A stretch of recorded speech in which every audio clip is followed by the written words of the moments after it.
Γεια σας, είμαι η Μαρία και σήμερα μου ζητήθηκε να φτιάξω λουκουμά παραλίας. Η αλήθεια είναι ότι με τη συνταγή ταξίδεψα στο παρελθόν.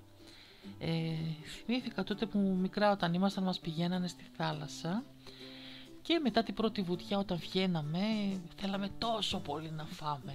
Πεινούσαμε πάρα πολύ, λες και ήμασταν δεν ξέρω εγώ ξελιγωμένοι. Αλλά αυτό που θέλαμε ήταν ο λουκουμάς παραλίας, έτσι. Δηλαδή κάναμε τα δύνατα, τουλάχιστον εμείς, εγώ και η αδερφή μου, να μας πάρουν λουκουμά παραλίας, αλλιώς δεν θα χορταίναμε. Δεν ξέρω, ίσως λες λουκουμάς παραλίας και σου έρχεται κατευθείαν έτσι αυτή η μυρωδιά, αυτό η ζάχαρη να κολλάει στα δάχτυλα, κατευθείαν σε πηγαίνει σε εκείνα τα καλοκαίρια τα παλιά, έτσι, τα όμορφα. Δεν ξέρω, μου άρεσε πάρα πολύ που έκανα αυτή τη συνταγή. Τέλος πάντων, είναι μια συνταγή πολύ απλή, έτσι, λουκουμάς, τι πιο νόστιμο, τι πιο ωραίο, εύκολο, καλοκαιρινό. Κοιτάξτε, ο λουκουμάς τρώγεται ζεστός, έτσι, χλιαρός εκείνη τη στιγμή. Δεν μπορείς να κάνεις λουκουμά και να το αφήσεις να το φας αργότερα, κρύος δεν τρώγεται. Οπότε θα κάνουμε μικρή δόση. Η συνταγή που θα σας δώσω θα είναι για μισό κιλό αλεύρι. Στο αλεύρι αυτό θα χρειαστεί να βάλουμε λίγο νερό, έτσι, εγώ βάζω απλό νερό βρύσης. Θα βάλουμε μαγιά.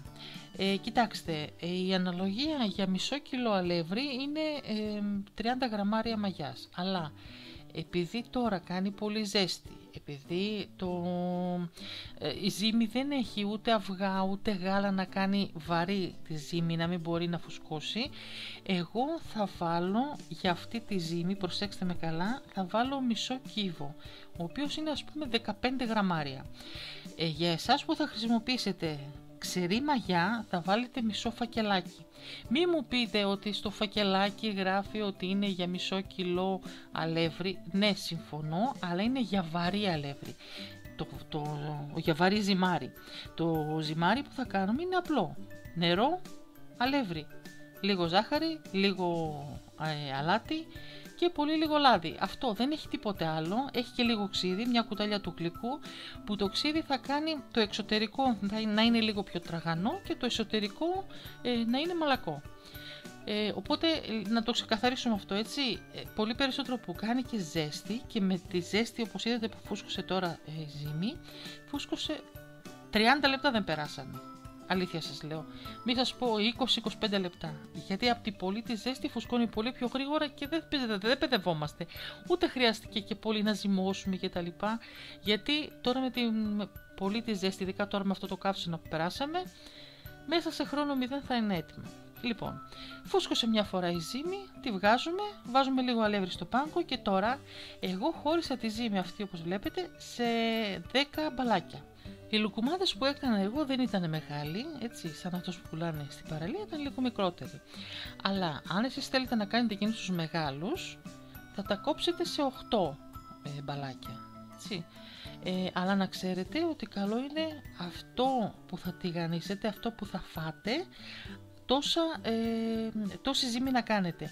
Μπορεί αυτό έβγαλε 10 μέτριους λουκουμάδες, αλλά αν εσείς έχετε περισσότερα άτομα να ταΐσετε, ή άμα θέλετε να κάνετε σήμερα τη μισή δόση, να κάνετε αύριο την άλλη μισή βάζοντας το ζυμάρι στο ψυγείο, και αυτό γίνεται, δεν υπάρχει κανένας φόβος, μπορείτε να το κάνετε έτσι. Απλά δεν θέλω να αφήσετε για να το φάτε αργότερα, μετά χαλάει, στη γεύση δεν είναι το ίδιο. Είναι προτιμότερο δηλαδή να ετοιμάσετε, καλύτερα ετοιμάστε τη ζύμη, αφήστε τη στο ψυγείο να σταθεί, έτσι, και όταν είναι να το φάτε να το τηγανίσετε εκείνη τη στιγμή. Λοιπόν, εγώ τηγανίζω έναν το λουκουμά, να πω την αλήθεια, και τα βάζω σε ένα μικρό κατσαρολάκι, βάζω λάδι. Αυτό το κάνω πιο πολύ για την οικονομία του λαδιού. Λάδι βάζω σπορέλαιο όταν τηγανίζω, έτσι. Γιατί σε μια μεγάλη κατσαρόλα θα βάλουν πιο πολύ λάδι και δεν χρειάζεται, επειδή κάνουμε λίγα κομμάτια για να φάμε εκείνη τη στιγμή, δεν χρειάζεται να λερώνουμε μεγαλύτερες κατσαρόλες. Εγώ βάζω το μικρό το κατσαρολάκι, βάζω σπορέλαιο και το τηγανίζω, έτσι, ζεσταίνω και το τηγανίζω μέχρι να ροδίσει. Θα βγάλω τώρα το λουκουμά, θα βάλω τον επόμενο και μέχρι να χρειαστεί να το γυρίσω τον επόμενο θα πάω να βάλω γρήγορα κανελοζάχαρη. Εμάς μας αρέσει με κανελοζάχαρη να είναι ο λουκουμάς. Ξέρω ότι κανονικά είναι με σκέτο ζάχαρη, έτσι, αλλά αν στην οικογένεια να το κάνετε ή με σκέτη ζάχαρη ή με κανελοζάχαρη ή ακόμα και τίποτα, γιατί και σκέτος είναι πολύ ωραίος με μέλι από πάνω. Αλλά εντάξει, γούστα είναι αυτά, όπως θέλετε κάντε το. Και ετοιμάζω τώρα τον επόμενο λουκουμά για να πάω να το ψήσω, γιατί από την άλλη μεριά είναι η εστία. Αυτοί είναι οι λουκουμάδες, έκανα 10 λουκουμάδες, τους φάγαμε γρήγορα. Ήταν πάρα πολύ νόστιμοι, εντάξει, δεν μπορώ να πω.